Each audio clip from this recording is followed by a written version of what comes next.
Hey guys, welcome to How to Media. In this video I will show you how to scan QR code on any Android devices. If you are new to this channel, then don't forget to subscribe. Now let's get started. In many of these smartphones there is already a QR code scanner pre-installed on your device. If you have a scanner pre-installed, then you can just open it and you are ready to go. You open the scanner and then place the QR code inside the box, and it will get the information that is encoded within the QR code.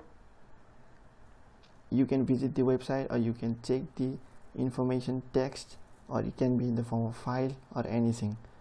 If you don't have a QR code scanner pre-installed on your Android device, then you simply go to Play Store and type in QR code scanner on the search box and install QR and barcode scanner. It will take you few seconds to install it.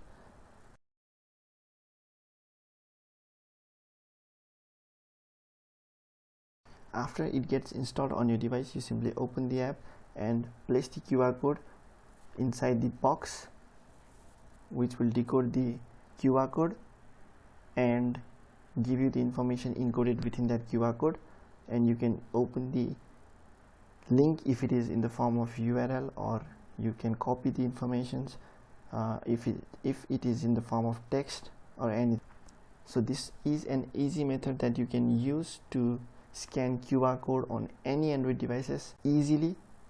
Thank you for watching. If you enjoyed this video, then don't forget to like, share and subscribe.